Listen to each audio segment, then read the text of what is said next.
في نمو مستمر. لا، ليس الأمر كذلك، بل لعله تأتي أزمنة أساسا لا يوجد ملحد بالمعنى الحقيقي، يعني الذي ينكر وجود الله، لعلك لا تجد.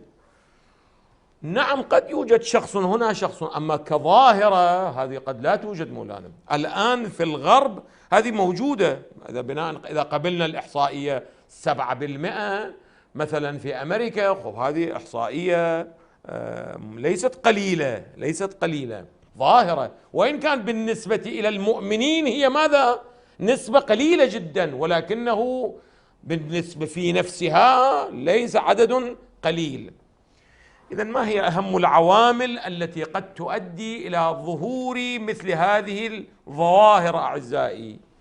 النفور من الدين، الإلحاد، التشكيك، مسائل الأخلاقية وغيرها، ولذا بشكل عام نتكلم. أما العامل الأول، قلنا العامل الأول أعزائي يتعلق بالقراءة الرسمية الموجودة للدين، أي دين كان. أنا ماذا أتكلم أعزائي؟ عن الدين الإسلامي. يعني إذا عشنا في العالم الإسلامي نتكلم عن ماذا؟ عن القراءة الرسمية. إذا عشنا في العالم المسيحي نتكلم عن الدين المسيحي، لأنه عندنا نتكلم عن ماذا؟ نتكلم عن النفور في الدين. إذا تكلمنا عن الشيعة نتكلم ماذا؟ في داخل مدرسة أهل البيت. إذا تكلمنا عن السنة، وهكذا أعزائي.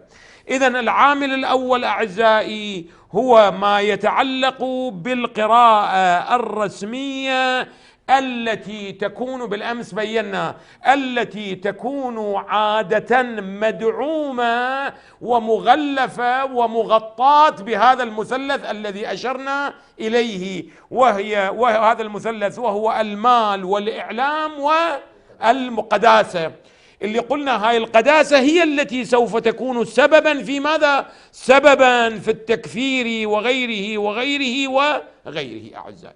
هذه نقطة أساسية لا بد أن تلتفتوا إليها، وهي أن واحدة من أهم الأسباب لظهور مثل هذه الظواهر أو الحالات أعزائي هي القراءة الرسمية أو القراءة الموجودة للمؤسسة والمدعومة بكذا وكذا. ولذا الإخوة اللي هم أهل مطالعة أعزائي هذا المعنى يراجعوه جيد أعزائي.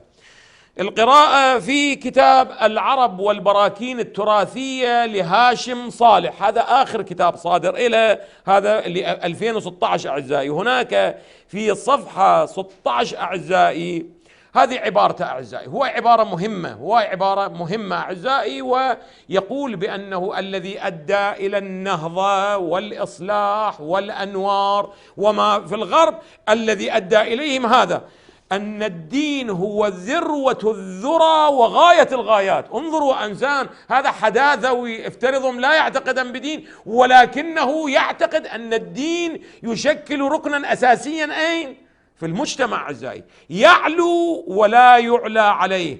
الدين هو قدس الأقداس، أصلا مقدس المقدسات هو الدين. ولذا النتيجة ماذا؟ مع كل أهمية هذه، إذا فسد فهمه فسد كل شيء. مو إذا فسد الدين يفسد أو لا يفسد أعزائي، الدين الإلهي لا يفسد، إنما الذي يفسد ما هو؟ أن القراءة التي تقدمها قراءة لا تنسجم، ما أريد أقول فاسدة، لا تنسجم مع الظرف الذي تعيش فيه. ولذا فإذا ما فسد فهمه فسد كل شيء، إذا ما فسد تفسيره فسدت السياسة والاقتصاد والاجتماع. هذا ما فهمته من التجربة الأوروبية. والحق والإنصاف أنا عندي لا أقل 6 من كتبة، واقعا أنتم من تقرؤون كتبة تجدون بأنه واقف 30 عام مشتغل على الثقافة والفكر الأوروبي. يقول: فبعد أن فسدت طبقة رجال الدين في القرون الوسطى، يا رجال دين هذول، هاي المسيحية بين وبين الله، وأنتجت ما أنتجت أعزائي، تعلمون، من محاكم التفتيش وإلى الحروب إلى ما شاء الله، وأصبحت تتاجر بالإيمان وتبيع صكوك الغفران. ظهر مارتن لوثر والإصلاح الديني كعلاج، ولاحقا عندما اندلعت حروب المذاهب المخيفة بين الكاثوليكيين والبروتستانتيين وسقطت الضحايا بالملايين، ظهر التنوير الديني والفلسفي كعلاج لماذا؟ لهذه القراءة الدينية. هذا مورد أعزائي. وإذا تتذكرون بالأمس قلنا هذا الثالوث أو هذا المثلث عادة بحسب العامل الثاني ماذا يفعل أعزائي؟ يتماهى مع السياسة، مع السلطة عادة. وعلى مر التاريخ سأقرأ لكم النماذج. وعلى مر التاريخ ماذا يفعل؟ يعني السياسة تخدمه فتقمع مخالفي من؟ ذيك المؤسسة الرسمية. وعلماء الدين والمؤسسة الدينية تخدم من؟ السياسة فتعطي لها غطاء شرعيا. وسأضرب لكم الأمثلة. النتيجة ماذا؟ النتيجة من يخرج على المؤسسة الرسمية شي يصير مولانا؟ يكون ملحدا وكافرا وضالا وفاسقا و كما حدث بالنسبة إلى روسو في الغرب، وحدث عندنا هنا أيضا ماذا؟ في الواقع الإسلامي. هسه في الواقع الإسلامي وين أعزائي؟ تعالوا معنا أعزائي. بلي هذا قلت هاشم صالح مولانا، لا تكرروا حتى البحث لين قطع وسط البحث. أعزائي التفتوا لي جيدا، تعالوا إلى التاريخ مولانا.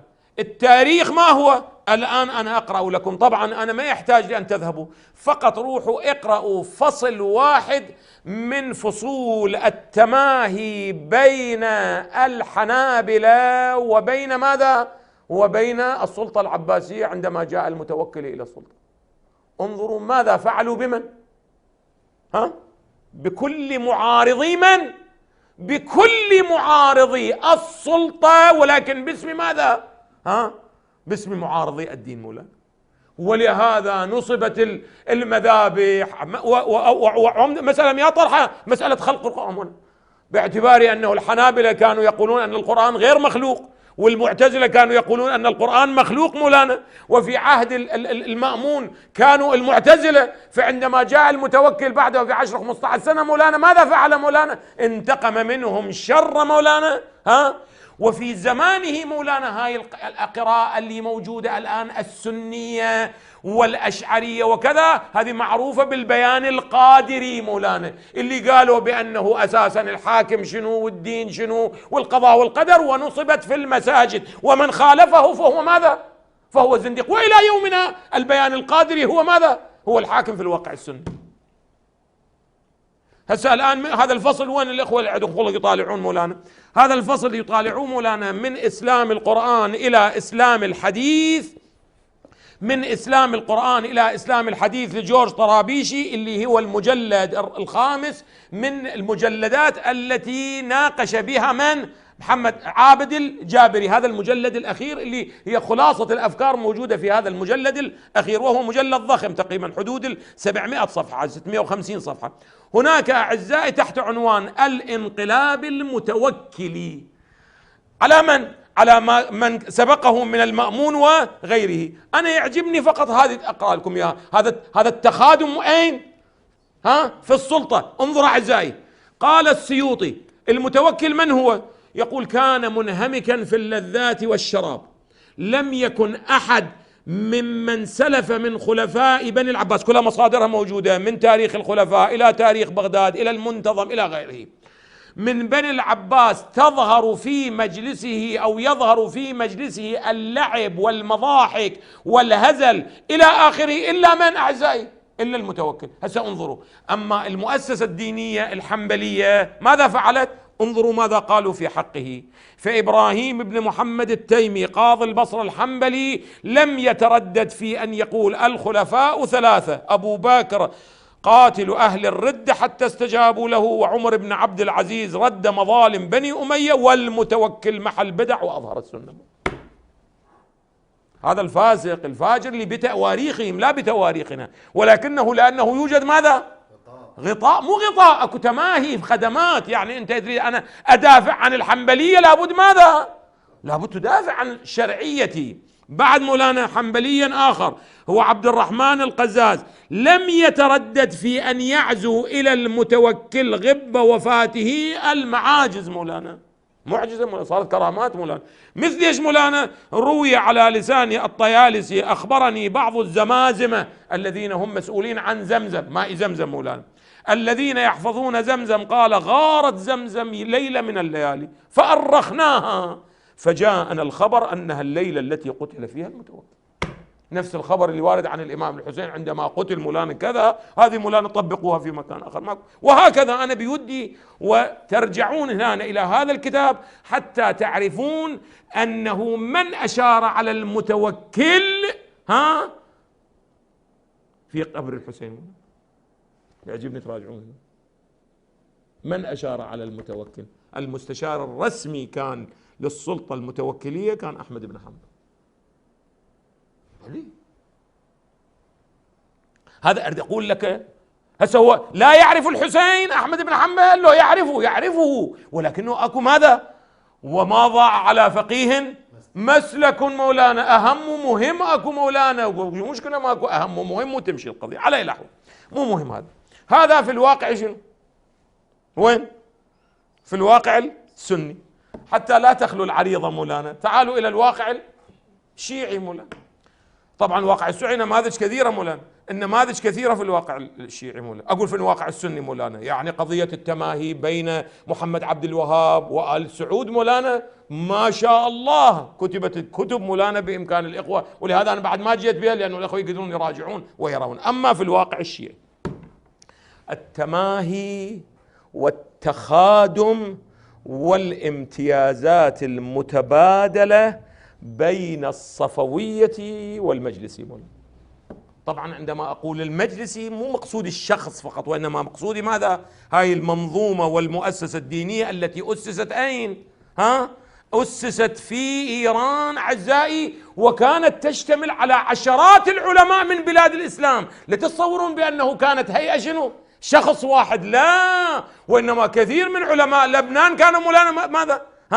موجودين في هذه، موجودين، وعلماء بلاد أخرى مولانا، وبعضهم ماتوا أيضا ودفن أين؟ دفن صاحب الوسائل وغيره هذول كلهم كانوا أين؟ كانوا هنا مولانا. الكركي وغيره كانوا هنا مولانا، كلهم كانوا الكركي أو الكركي على اختلاف الضبط. واضح أعزائي؟ أنا ما أريد أطيل على الأعزة مولانا حتى يعرفوا القراءة التشيع بتعبير شريف.